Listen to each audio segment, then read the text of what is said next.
being unapologetically attractive. I'm gonna tell you about a woman whose heart is sunshine, whose body burned hot. I'm gonna tell you about a woman who's cold as tundra, with some frozen eyes. I can tell by the way she moves that she cares. Well, happy Monday morning. It's 11:01 here Mountain Time. It's May 18th, 2020. Unapologetically attractive. And so that's our theme of the week. And that's a bit of a double entendre because we're going to talk about apologies this week. Should I apologize? Should I not apologize? And what's the difference between being respected and being needy? So Cynthia is every morning unapologetically attractive. Hello, Cynthia. Oh, that's so kind of you to say. Hey, good morning. And I love Patrick.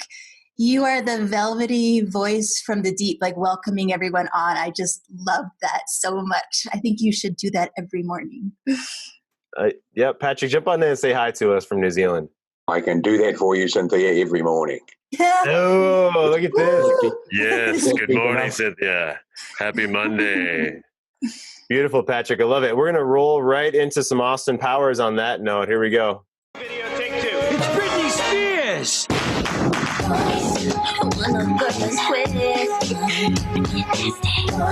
Then she's in control. What would it take for you to just leave with me?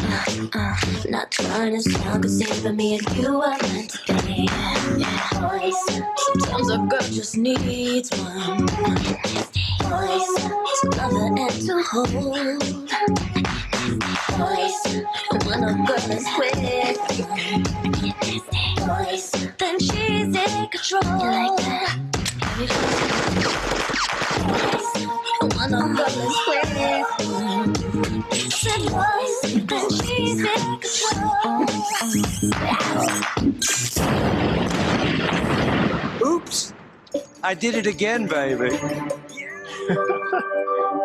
Austin Powers is always unapologetically attractive. Oh my God. And I'm going to go right into another one here on a Monday morning because sometimes it feels like, we're just surrounded by what? This is from Spaceballs.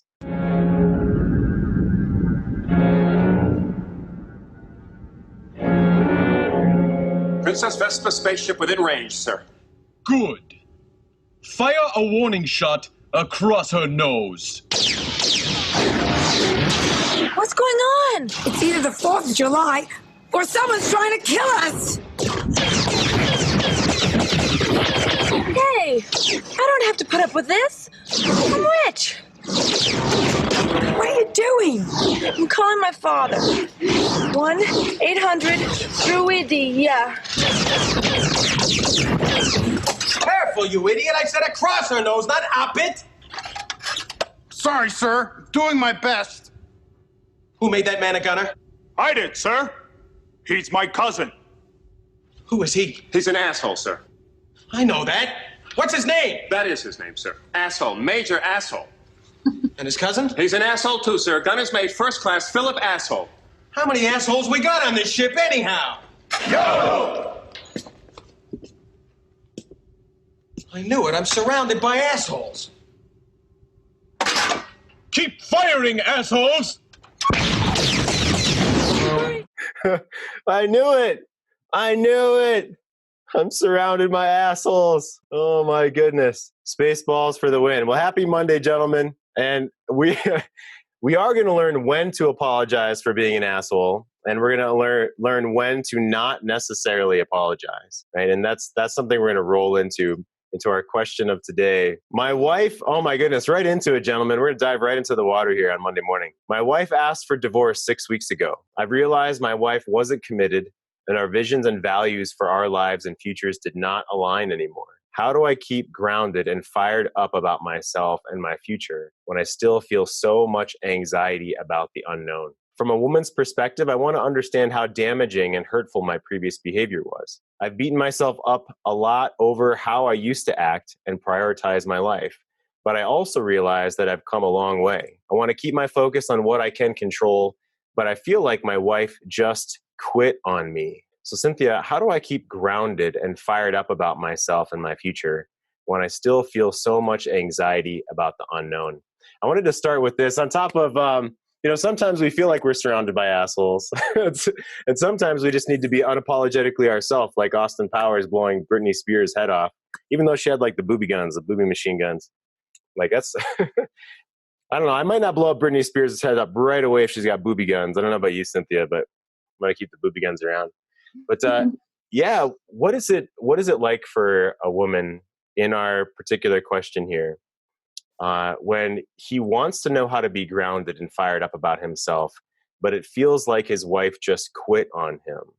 So we have lots of men. We're on the show because we want to help, like I was, and like you've been in the past, Cynthia, you talked about in the show, men that feel like we're in purgatory. We feel like we're in free fall. We want great things for our relationship, but we're not sure how to get there and how to do it.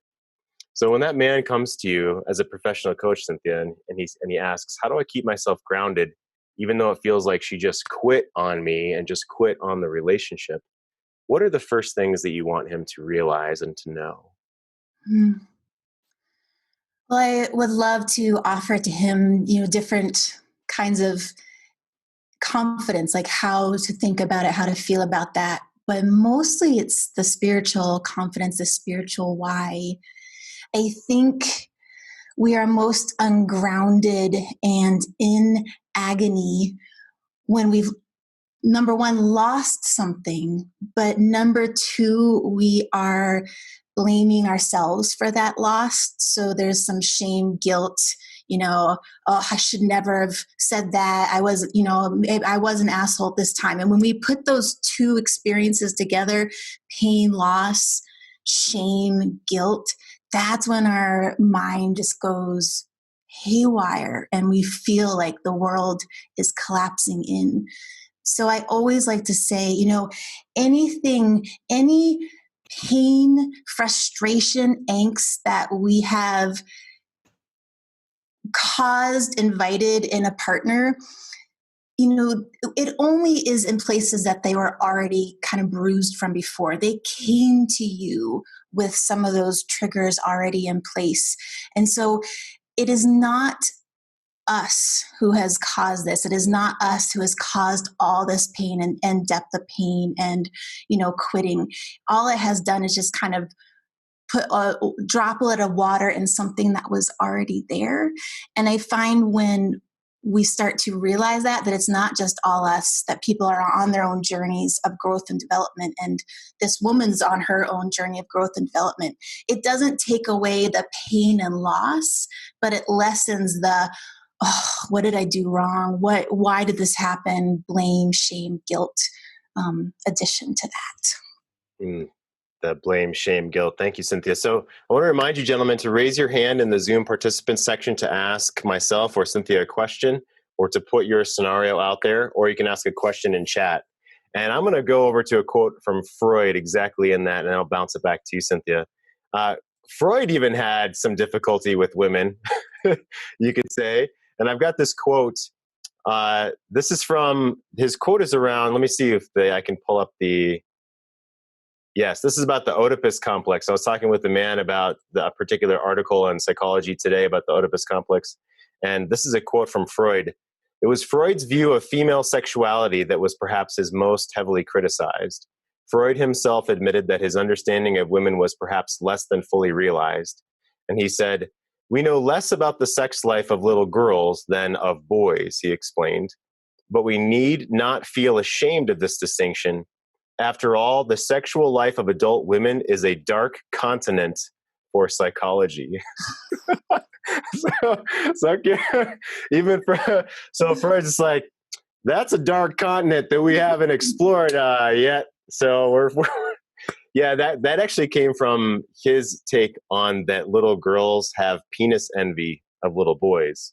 And there was a woman of the day, a psychologist of the day, a female, who said, well, then I'll just say that men have womb envy from women because men can't carry women. So he hadn't dug Freud into his own admitted dark continent of psychology around female the adult life of females, adult women.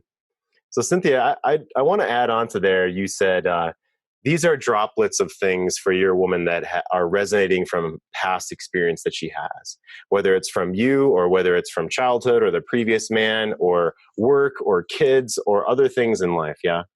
And I'd love for you to share, why do you think Freud called adult female sexuality a dark continent in this context of what we're talking about here? How you can make a droplet and it just affects everything, it seems like, in her life and her perceptions of you.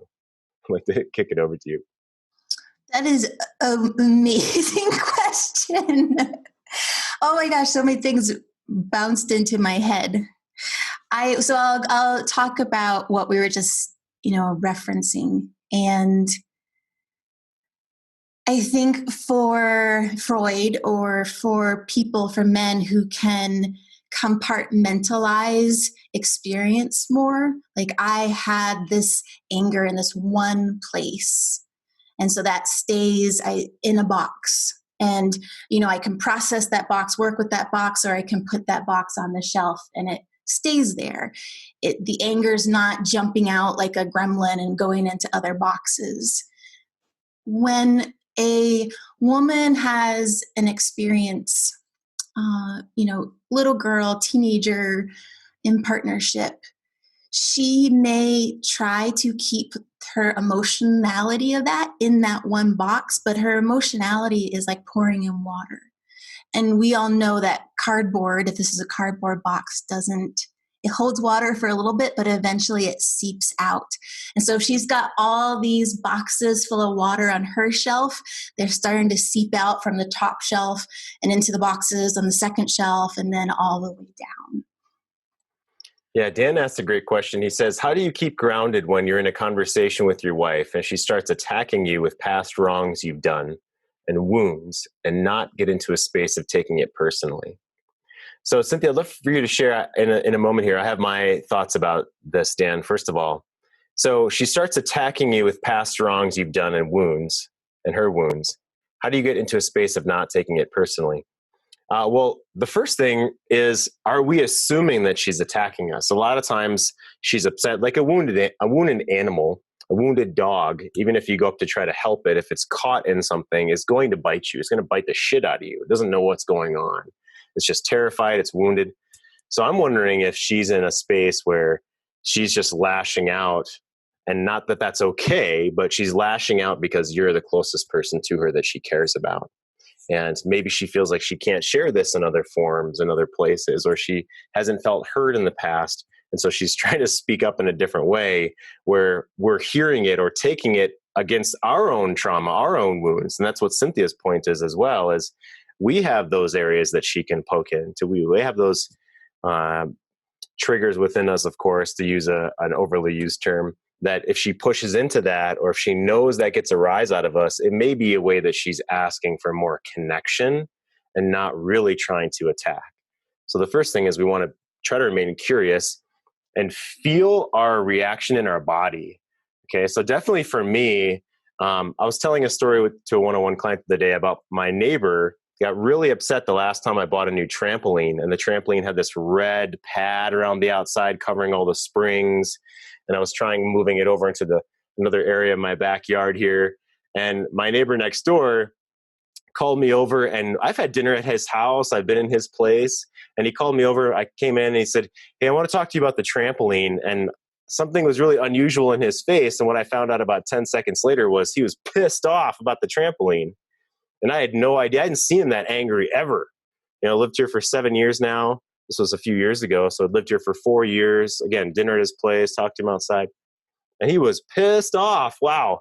And so as soon as my body realized that this man who I respect, who lives next to me, who's also been a developer in the area, he literally sells guns. Like, he's a great dude, but also he's got a gun truck up front of his house all the time, So my body, I could just feel my pulse in my neck. He was so angry, basically.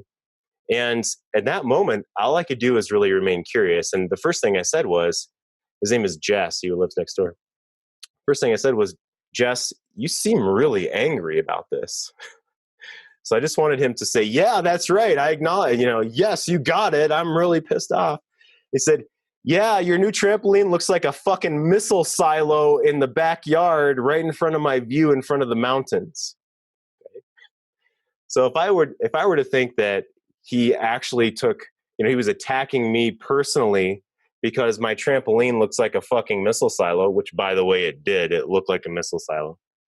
And if I got all butthurt about, oh, well, I expect you to talk nicely to me, and I didn't even try to make my voice all lispy there. But if I'm going to move into criticizing him for him being upset in the moment when he's pissed off, it's not going to go very well. Okay. So even though my body was escalated, I could feel the pulse in my neck. I had to ask, seems like you're really upset. Okay. So what are you hoping happens here, Jess? What are you hoping that I hear from you?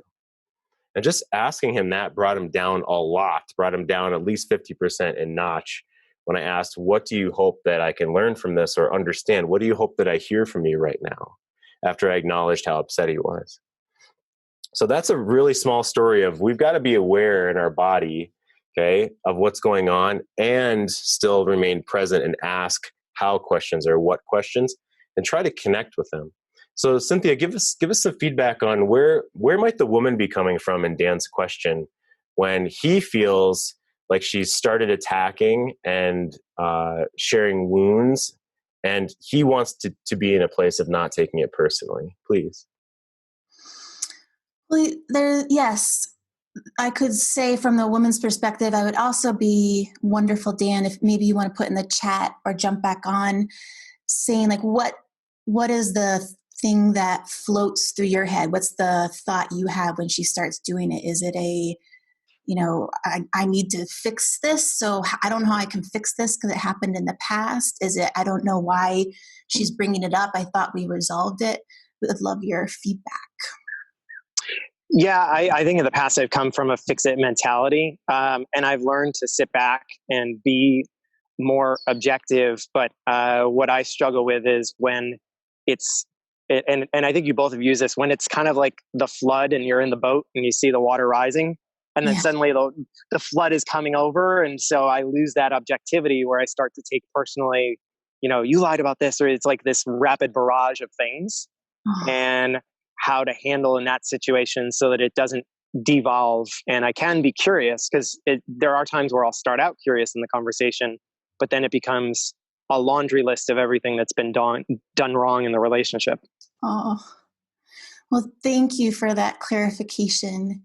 So what I think of when you say that is, as she's giving you new information, you're taking that as like, oh, this is a new thing, a new thing, a new thing, a new thing. And that's why the water level's rising. Yes. She's sharing one thing with you. She's sharing like, I have this feeling, this anger, frustration, not being understood. And now I'm going to give you details to describe why I'm feeling that way. So it's not so important to hear the specific examples, details, you did this, as to hear I'm feeling frustrated, overwhelmed, scared. That's what she wants you to hear. That's what she wants you to understand. And so I love how Jeff was inviting that, what do you want me to know about this? And what do you want me to understand about this? Because often we hold on to emotional experiences until we feel like someone may not agree with us, but they understood where we're coming from. Mm-hmm. Does that seem aligned with what you experience? That does make sense, because I think what you're saying is remain focused on what's the root. Where is this really coming from instead of all the context? Yeah, that's the most important Yep. thing. And I like what you said, Jeff, at front is about being curious and, what do you want me to get out of this? Because that's something I could definitely try. Yeah. Beautiful. Fantastic. And Dan, I'll put you on mute for 1 second here, and I want to open it up to you here in a minute. There's another part of this question that we started with.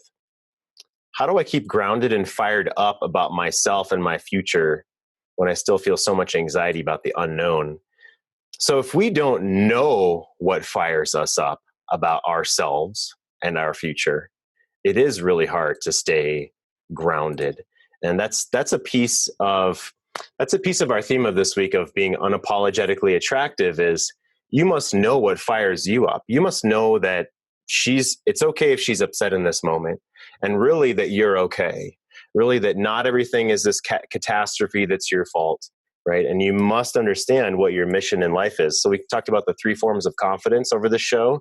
Behavioral, which is the skills of what to do, what to say. Emotional is how to stay grounded and understanding your physiological reactions to things, okay? Your escalation, whether you explode or collapse. And third is your why, your spiritual confidence. Well, what's my why in the next 10 minutes, my why in the next 10 days? So Dan, let me ask you a question about your scenario here. So when she's attacking you with past wrongs that you've done, do you have a grounding of what you want for yourself for the next 10 days and what you want for yourself, for the relationship for the next 10 days, your involvement within the relationship? Do you know those things? Actually have been exploring. I think in the past I haven't. And when I haven't had that, I've really struggled in these conversations. And I know for me now that I've been focused a lot more on me and what I bring. And that actually has helped, because in this particular example that I was asking about, I actually was really objective and approached it very differently than I had in the past, because I was coming from that mindset. Mm. Yeah. And what we can control too in this question, it's really, there's pieces layered in here where the gentleman says, I've beaten myself up a lot, but I also realize that I've come a long way. I want to keep my focus on what I can control. So if I even just highlight this, I want to keep my focus on what I can control, but I feel like she quit on me. So those are 2 different things, right, Dan? So what I can control and then my feelings about the story or the situation are 2 different things. Yeah, how does that hit you when I kind of lay those out in this particular question? Well, I definitely can resonate with that. I mean, the things that I can control is how I'm showing up in that moment. If I'm leaning in or not in a conversation with her, how I spend my time, what I'm doing with my kids, where I'm putting my actions. And then the feelings, right? I can relate to that too. So, even as I'm doing that and showing up each day, underneath there are times when I'll feel that as well. So that actually very much resonates with me, that question. Yeah. Good. Thanks, Dan. I'll put you on mute for a moment too. So gentlemen, raise your hand or jump in the chat, or unmute yourself if you want to jump in and let us know that, wow, yeah, this is really hitting home for me, guys, that I need to differentiate between what I can control and my emotional reaction to her storm, potentially. Yeah. So Cynthia, around this, but I feel like my wife just quit on me. Okay. So 6 weeks ago, she asked for divorce, and I feel like my wife just quit on me. You and I know from our professional one-on-one coaching that means a different thing for different women or different relationships. It doesn't mean necessarily the exact same thing. Okay. But at the very least, so when she asked for divorce, I mean, did she hand you papers? Is she saying, hey, I want to get divorced? And that's one way she could go with this. Or the other is, should we be together? I love you, but I'm not in love with you. Maybe we should get divorced, where she just throws the D word out in conversation. It's very different from a woman being completely done and resolute to when it almost seems like she's bringing it up in conversation. Can you talk to us about that, Cynthia? When a woman's to the point really where she's sort of bringing it up, but hasn't nailed the coffin shut, it seems. Is there a difference between those things? Talk with us a little bit about that here, please. Yeah, there is absolutely a difference. Women talk about things when they're still looking to feel out if they're really on target. They talk about things with you, even if it's like, I'm unhappy about this and you never do that and everything. They're feeling in, can this be different? If I share this, will it be different? And she might even be sharing that in a way where she's like, I'm done, I've had it. And yet you saying, oh my gosh, I had no idea that's what you're feeling. can you help me understand more about that? Can you share more? What else would you like me to know? And that might not be the thing that switches her, but just that understanding and that invitation. She's been coming at you with a spear, and you kind of go like this, okay, like, tell me about the spear. And it's like, oh, I don't have to ram it down his throat anymore. Like, he'll let me tell him about the spear. And that's such a gift, like such a weight off, such a, oh man, I don't have to be stone inside to keep myself safe and certain and not, swayed by him. Like, I can actually speak about what's going on. So that's, and even if she doesn't even think that talking with you is going to change anything, it's different. That's how water works. It's malleable. It can be frozen and it can be melted. And so that is very different than she's just made up her mind, done and done. She's moved on to someone else. So yeah. Yeah, thank you. And that makes me think about, we talked about last week making a declaration. And a declaration is what you understand that you want in your life. And a declaration can be done with compassion, with understanding, with empathy. I mean, or it could be done as, like in a dickish way where, I'm surrounded by assholes. So declarations, we should not be doling out declarations just on a whim. And once we decide, and I'm going to ask you about this, Cynthia, once we decide on, for instance, that, let me share another question of the day today, a different question that relates to this. This is about, should I apologize? So apology, part of me wants to apologize, but she's doing better and is being kind and reaching out somewhat. Every time I apologize, it makes it worse and she lashes out. I think maybe I just let it go, let my actions do the talking. She tends to throw apologies back in my face, and though it seems counterintuitive to me, maybe I change my approach and apologize via my behavior and actions. So a declaration I may make for myself is, I'm done speaking about and apologizing for the same thing over and over. I'm declaring for myself that these are the things I'm going to do on a daily basis. These are the things that I'm going to do for myself, for my morning routine. So that's a declaration that we don't even say to her, right? And maybe there's another form of declaration of, so a question on the forum this weekend was, she's on Candy Crush, she's watching, boob tube, idiot vision television, right? And it seems like those things have taken a priority to our relationship. And so, Cynthia, I want you to talk with me. So if I'm a man that is going to declare, I've decided and I'm going to declare that time for our relationship is important to me, and that it's not okay that we let Candy Crush get in the way of that. What other work, what have I better have been doing? I better have been doing a lot before that. What do I need to have been doing as a man? Give me feedback from you as a woman and as a coaching professional.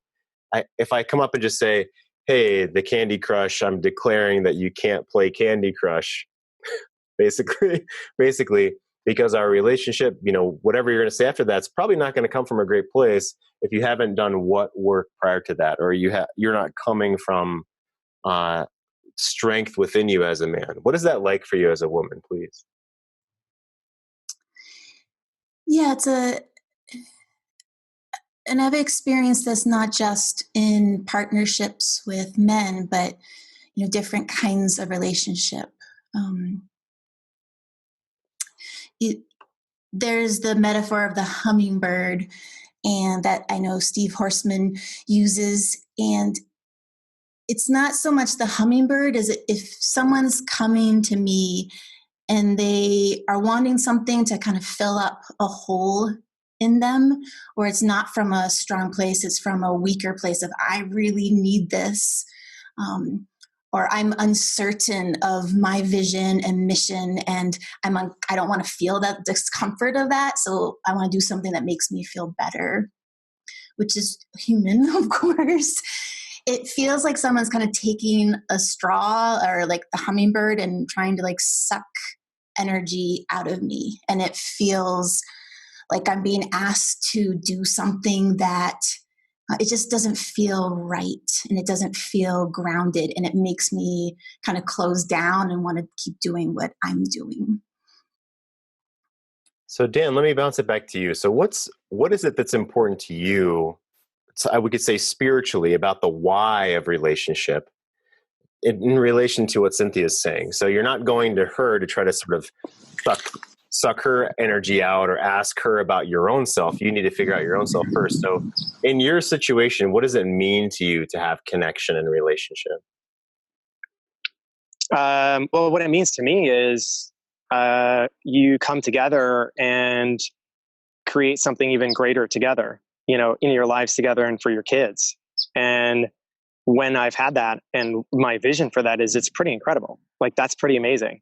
But you're absolutely right. You got to be grounded coming into that first. Because Cynthia, what you said makes sense. Because I've actually been in that place, and my wife has even talked about when I've been lost, that she's felt like I was taking energy from her. So it was really interesting that you said that, because I definitely resonated with that. Oh, wow. Thank you for sharing that. I'm kind of curious too. I mean, it kind of, it's vulnerable, but to hear on the other side what it's like for men when women do that to them and they're trying to fill up in that way. Be curious if anyone had feedback for that, or if you had feedback. Yeah, when, you know, it's funny because when it's been on the flip side, I know last year when I started a new job and I was career focused and had clear mission, at that point, my wife was reaching out a lot and was kind of feeling insecure, and it didn't make sense to me. I was like, we're good. Like, I kind of was pushing back a little bit. And so then flip, you know, forward 5-6 months and the tables were turned. So I've looked back on that and go, oh, that's what that feels like. Oh, wow. Thank you. Yeah. Thanks, Dan. I appreciate it. I'm going to go ahead and mute you. I've got a 2-minute TED Talk of a man that he crossed a line, and he really, really needs to apologize to this woman. I'm going to share that in a second. So I want to honor everyone who's here today, guys, all of our regulars as well. Of course, Chris, Brett, I'm not going to be able to say everyone's name, but I love calling out some guys. Kent, of course, John's here, Jason's here, Harry, Randy, Rob, Walters. Awesome to see you guys. Paul, Patrick, of course, our man from down under. Let's see. Of course, Dan was just on. Harry, good to see you. Awesome. Kevin, both Kevins. So here we go. Here's a man that he really, really needs to apologize for what he's done. You know that feeling when you know that you're absolutely right about something, you can't possibly be wrong, and yet somehow that other person just doesn't get it. For example, my husband Steve came home the other day from grocery shopping with 5 totally ripe bananas, and I immediately demanded an apology. There were only 2 of us in the house. We're not big banana eaters. No one makes banana bread. And I thought he should be down on his knees with remorse, because we've talked about this banana thing several times before. I was already in a bad mood and having a low self-esteem day. So when Steve didn't immediately apologize, I went at him like a trial attorney. How could he buy 5 bananas, knowing that 3 of them would end up in the compost bin? And what kind of person doesn't care about letting food rot in a world where people go hungry? And I concluded with that most tactful of all statements, "What's wrong with you?" Those are the 4 words guaranteed to drive any conversation immediately downhill. Steve got defensive, surprise, surprise, and told me that he didn't want to hear about it, that I could do the shopping myself if I were going to criticize how he did it. I argued back and then stomped off, because why was I suddenly the bad guy? I would never buy 5 bananas at the same level of ripeness, which makes me the better world citizen, if not the more highly evolved human being. The better world citizen and highly evolved human being. How dare he? How dare he buy 5 ripe bananas? You know they're going to... Oh, my goodness. Yeah, so Cynthia, give us some feedback on where she's coming from, and then I want to tell the guys maybe how to stand up for themselves. All right, we got a tool today that we can definitely use in a lot of these scenarios. Cynthia, I'd love for you to jump in. So what's going on in that presenter's world? Obviously, she's setting up what she's going to teach in her TED Talk. But what's going on for a woman in her world there? Maybe any of us, but in her world, in that story, why was she so offended?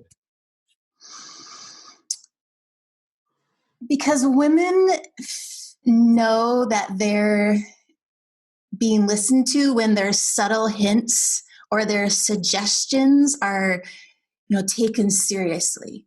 And she's coming from her mindset of a woman, and the fact that he didn't listen, it was like he must not value my opinion, the way I see things, and my perspective. And so I love what she said about I was having like a low self-esteem day. And, if a woman's having a low self-esteem day and she feels like she keeps getting examples of I'm not valued and what I say doesn't matter, and my hints aren't getting the reaction or making the impact I was thinking they should, that can result in that like collapse mode or that, wonderful snapping critical mode that can come out. Oh my gosh, I didn't pick up on that the first time that I watched it, that she said she had a low self-esteem day that day. And how big of a deal that is for either her to recognize it or our partner to maybe try to recognize that. Yeah? Is that what you're saying? I think that is the most important thing that she says in that video, because it says a lot. Yeah. Wow. And what I think as men is that we need to honor some days if we're not having a good day, right? If we're not having a good day, we need to realize that. So again, I want to use the 3 forms of confidence. I'll share the screen. This is a metric, guys. So if we wake up and we're really unbalanced with, well, what's my purpose for today? What's my spiritual purpose today? Okay. And then we've got, this is behavioral and emotional. So our spiritual confidence, our behavioral confidence, and our emotional confidence. Behavioral is, well, do I know what I'm doing this morning? Do I have my morning routine nailed down? Do I have to think about this? Did I just give up on my exercise for today? Then my behavioral confidence isn't very strong. Or how about my emotional confidence? Am I afraid of my own emotions today? That's a huge one. So if I feel like I'm listless, if I don't know what to do and I haven't really stuck to my morning routine behaviorally, and I'm not sure how I'm going to face her, or I feel tons of shame within myself, or I'm having a low confidence day, that's probably not the best time to approach her with anything, right? That's a time to just offer 5 seconds of presence if you can. Say hi to her, say goodbye to her, kiss her on the cheek, hug your children, whatever interactions you have. Maybe it's 5 seconds to look at a text that you got from her today, and you're realizing by the second sentence, this shit's going to trigger me. So maybe I need to put the text down for a while and hit my morning routine, do an emotional exercise like the boardroom that we flushed out last week. Okay. What are the negative persona that are speaking? And I want to end with a positive persona. Okay. We can definitely use that and talk. We talked all about this last week on our show. Or spiritually, what do I know? What is the point of my relationship this morning? Okay. How about for the next 10 seconds? What's the point of my relationship for the next 10 seconds? Can I ground myself for that? And if the answer is no, then let's honor that. Let's honor that as men. It doesn't mean we have to be forced into a conversation. I just told the man this morning, you don't need to be forced into a conversation just because she wants to have one right now. Okay. And we talked with Sean on our call, who did hot seat coaching this last Friday. So it would have been the last episode from this one. So go back to last episode and watch Sean basically for the second half of our show on Friday be coached through this, that you don't have to be forced into talking right then, but you do want to have some go-tos to connect. Okay. And that's what I'm going to share right now of how do we stand up for ourselves? How do we connect, even if we're not certain? So I use this format, the why, how, what, when. I used this with Sean last episode as well. And so if she comes to you, and Dan, if you want to jump on, or if there's another man that wants to jump on, we absolutely would love to do that. I know it's Monday, so if y'all are just sitting back and waiting for the Wayne's World clips, then, that's fine. But Dan, let's go through this. So if she comes to you and she's sharing. So give me a specific example. Okay, what's something she comes to you quite often and brings up, and you're maybe not sure how to. If you're not sure in the moment what to say, okay, give us a scenario like that where she comes to you, and in the moment you're not sure what to say. Well, the hot one that's come up the past few months is she's come to me about how I'm feeling about our relationship because she's put up boundaries that essentially were friends and roommates. And she's initiated this conversation probably 5-6 times in the past 2 months or so. And it's always been kind of in a drive-by fashion where I'm doing something else.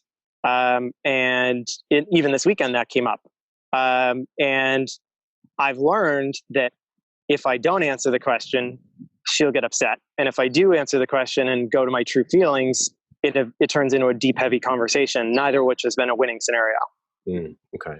So what does you not answering the question look like? Not answering it is, if she's asking how I'm feeling about us or where we're at, and I'm just still say good, or I'm okay with things at the moment. A short answer or something like that is not good enough. She's going to dig for depth. So what's the first indicator that she wants more depth? If she asks the question, she's not. Say, is it like when she walks up to you and her mouth opens? I was going to say that. Yeah, the conversation will go deep no matter what. Okay, so you pretty much already know if it's not about something about the kids or something about pragmatics. That it's going to be emotional. Oh yeah, especially with us. Yeah, because we haven't been in a great place. So if she's bringing it up, it isn't going to be a short or a surface conversation. No way. Sure. And I'm glad that it went that way, because that's what I was feeling too, is I wanted to make a point that, guys, if it's not obviously pragmatic, and even then it's going to have emotion laid underneath, but if it's not obviously like, how do I set the VCR? And even that has emotions underneath it, right? If it's not obvious, it's emotional. It's like she wants more depth than she's presenting to you. She's hoping that you can go a little more deep. Now, let's start with, you're not sure what to say, Dan. And we talked about this on Friday as well, last episode, but let's go through it here with you as well. So if you're not sure what to say, so I've got this why, how, what, when. So why is what she has to say to you important to you? Why, no matter what, why is that important to you? Well, it's important to me because her feelings matter to me, and they are important to our relationship. And specifically with this topic, it's the shared vision, or in some cases, really the not shared vision, as we've had the conversations about where we're going for our future. So it's extremely important. It's foundational, really. Cool. So say that again, but just say the first sentence. Why is it important to you when she comes and shares something with you? Because her feelings are important to me. Boom. There you go. Okay. I agree with all the rest of it. That's all really good. But short and sweet, yes. Yeah. So yeah, in that moment, she's important to you. Her feelings are important to you. Okay. So the next sentence of, well, how does her coming to you positively affect the relationship? Positively. How does her coming to you positively affect the relationship? It's connection and communication. Which positively affects how? It makes you feel blank. It makes the two of you feel blank. Oh, I mean, her coming to me makes me feel connected to her. It makes me feel that she wants to know what I'm thinking, how I'm feeling. That she cares to check in. Awesome. Really, really good. So what you're going to do, you decide. It might be, so I'm going to go for a walk. I'm going to journal about that. I'm going to think about that. And then I'm going to circle back with you at a certain time. So do this again. I just want to come back to you just for a second here, and then I'll share the screen again, right? So you've pretty much said only 2 or 3 sentences so far. And then the what and the when. You're not going to ask a question about the what and the when. You're going to basically let her know what your plan is. So this is the diving into vulnerability and then kicking up off the bottom of the pool with your perspective and a plan. Okay. So let's do this again. She comes to you. You're not sure what to say. Why is her coming to you important, Dan? Because her feelings matter to me. And when she comes to you, why is that a positive thing for the two of you?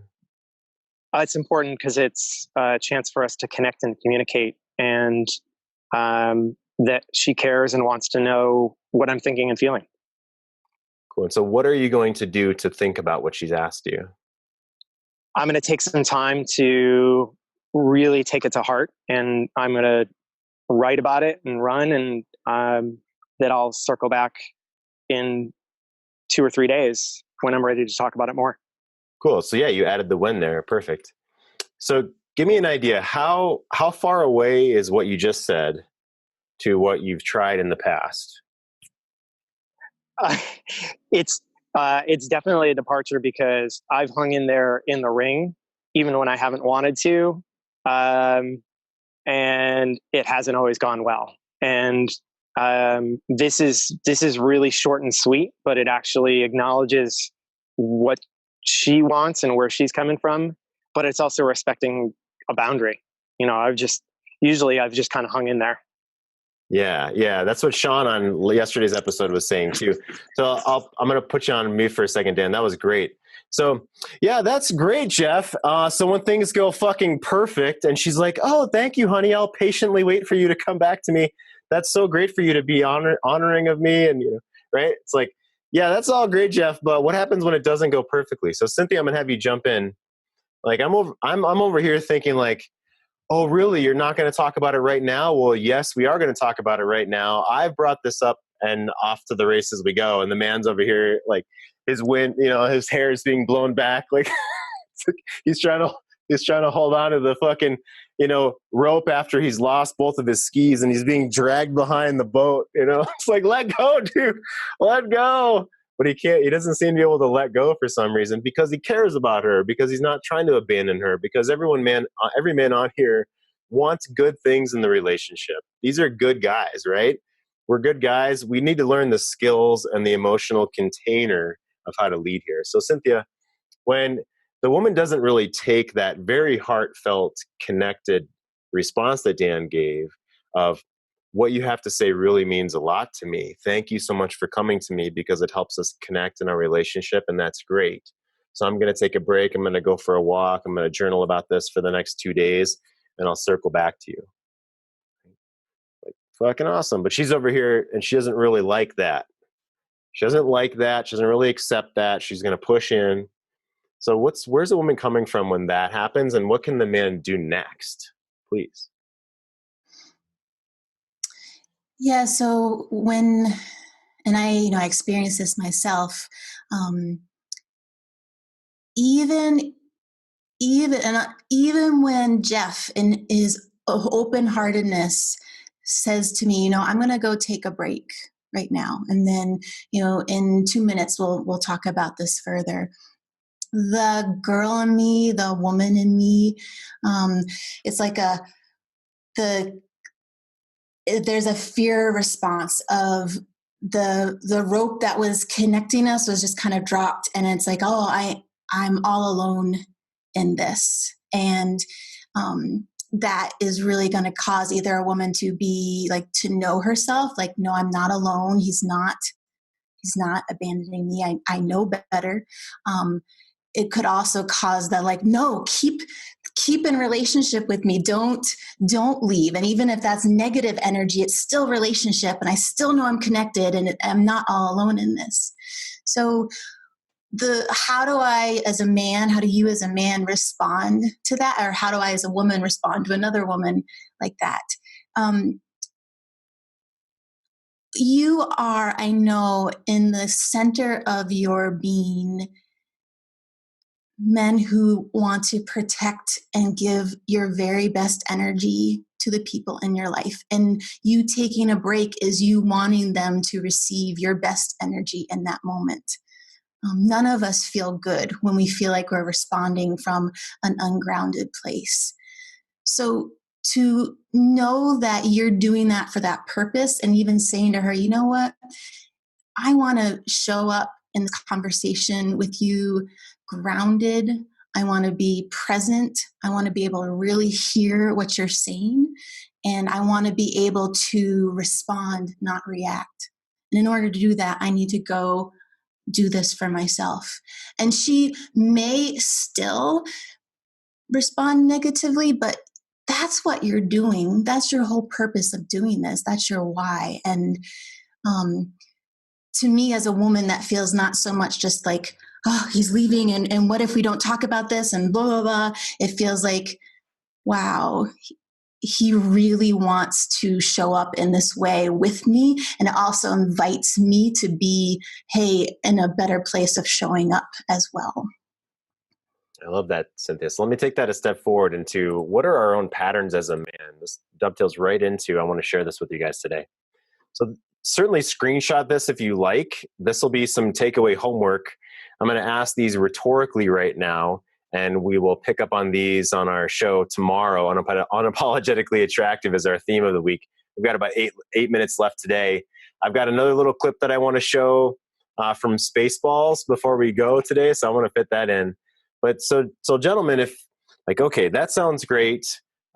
She's, I understand where she's coming from, and still I fall into the pattern of placating her, of trying to talk too long and it goes downhill, of after 3 hours or however long the conversation is, I don't know how to wrap it up. After 20 minutes, I don't know how to wrap it up or move forward from here. Or I respond in anger and I explode, which was my bad, shitty past pattern, or I collapse. Well, we have to ask ourselves, guys, where did you learn this? Okay. You didn't just magically learn this from nowhere. It's not just your character flaws that are causing this. Okay. I've heard men say that before. It's just my blank. And then they label themselves. And that's really a victim mentality. Now, okay, barring actual pathology, barring an actual medical diagnosis, okay, it generally does not help. And Cynthia and I come from the school system and the world of diagnoses and labels, and we worked with families and children professionally for years prior to starting this private practice 4 years ago, working with men and coaching professionally. We worked in the school system where pretty much any child that has an issue has a label, or any family may label themselves. Or in here as an adult man, I just want you to be aware, you don't have to label yourself if you're not sure where it came from. You can do this work and not just generalize and be a victim. Okay. So where did I learn this? Who taught this to me? Not even purposefully. Who tacitly taught these things to me? Okay. When I act that way, who does this sound like from my family or from my childhood? Why did they teach you this? And the hint is, it's because they were trying to do something good. They taught you this trying to protect you, prepare you for life, give you knowledge, help you be responsible, because that's the way that they've learned to succeed in the world or just stay alive. They're trying to help you stay alive, right? They're trying to help you be happy, but maybe that's spun off in a way that's not healthy. So why did my dad teach me that? It tacitly taught me that he's going to be frustrated if not every item on his checklist before we go on our camping holiday with our, rented shitty RV. We don't have every checklist done before we head off to Wisconsin from Minnesota. And why is he so angry? Well, he doesn't want to break down on the side of the road. He doesn't want his family to have a bad time. He wants his family to have a good time. He wants to be a responsible man. He wants to feel like he's got everything handled. He wants to be the container. And so me as a 9-year-old kid just saw like dad being really upset about everything on the list not being checked off. Okay, so I learned maybe that lack of patience. I learned that being upset about something is the way you handle it. Not a good idea. Okay, he taught me those things. I'm not holding it against him, but that's just reality. And so now it's my responsibility. Okay, and another question is, when will I be ready to let go of this pattern? When will I be ready to let go of that old shitty way of being, either exploding or collapsing? Okay, great question to ask ourselves. So Cynthia, I want to bring this back up on the screen. And if you don't mind sharing with us, what do you think is the number, either from your personal point of view as a woman, or from what you see as from a woman's point of view, the men that we work with and the spouses that they're where they are right now and in their, let's say, confusion or upset. What do you think is the biggest pattern a man can be aware of when he sees these within his woman, let's say? Okay. What do you think that he can be aware of? Where she picked this up? How can he have empathy for her? Why that she's doing this? What is really her underlying reason for doing this? Is she trying this for a certain amount of time? Does she have some kind of strategy going on? What are your thoughts as a woman, please, to share with the men here? I think the most important one, understanding where we all learned a pattern is really important because it helps us with not only compassion, but then to have healthy space. If you're watching someone in their life do something, you're like, oh yes, that's the way their mother does it. It's a little less of like, this is me and my fault, and more like, this is something that my wife, my partner is working through in this lifetime. And then I would say the why she is doing it. I know we as men and women, we confuse each other so much. And that's why we're here doing this work. And we're always learning. And her why, it's always coming from a response to a reaction about and a desire to be in the relational space between you two. So it's not reacting to you. It's not reacting so much to her. It's like, where is she at in this space between us, this bubble between us? And that's when if she has reactions that surprise you, it's like, where did that come from? And it's what's been put into this space over the years. What is she still seeing? It's a glass globe, and you've been putting in rocks and sticks and water and muck and moss. She still sees that. And her world is driven by that place, either feeling connected to it or disconnected to it. Her world is driven by that emotional place. That's such a great spot to pause. I love it. Such a great spot to pause. We could take that into our next episode tomorrow as well. That's the why she's doing it. She wants to be in that relational space, like Cynthia talked about. Cynthia and I have a vulnerable story that we're going to share tomorrow. We talked about that this morning as we were prepping for the show. So I want to bring that up tomorrow. And today, you guys are phenomenal being here. I love it. And it's Monday Troll Day, right, Cynthia? Like these guys either they've been beat up over the weekend, or they're, wanting to passively learn today, which is totally great. Dan's not that way, man. Dan grabbed the bull by the horns and got. I appreciate it all. Yeah. It's been awesome. Yeah, you're welcome, brother. And, I love you guys being here to watch as well, which is super cool. I know we're on a Monday. Give us some feedback in the forum or in the chat of the tools that we brought up today. What would you like to see more of? Okay. And post questions in the chat right now, because we get a transcript and we'll put those up for the rest of the week. Or we'll see you on our private Facebook forum, the Great Men Move Mountains private Facebook group. So Cynthia, let's honor our men today. And now I want to play our clip from Spaceballs. Thank you. Thank you so much for being here, for what you share, and just even being in the presence of this space. It's amazing to be in conversations where we do the dive in and up out of it. And that doesn't happen in a lot of places. So I really, really honor you and appreciate you. And as always, thank you for allowing me into this wonderful space of men. Cynthia, thank you so much. We're so, having you here is so valuable and so welcome. Thank you so much. Fantastic. So this has been the C Note Show, brought to you by Great Men Move Mountains and greatmenmovemountains.com. And here we have a clip from Spaceballs it reminded me of not taking our woman so literally. And as Mel Gibson would say, I think it's Mel Gibbs or Mel Gibson. I'm saying the wrong name here. You guys probably like, oh, goodness, Jeff. But not to take it so literally. This one's from 1997, Spaceballs. Here we go. President Scroob. What is it? I have an urgent message from Lord Helmet. He's lost the princess. Where? Somewhere in the sands of Vega. Tell them to comb the desert, do you hear me? Comb the desert! Yes, sir.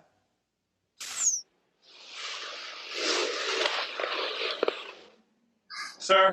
What? Are we being too literal? No, you fool. We're following orders. We were told to comb the desert, so we're combing it. Found anything yet?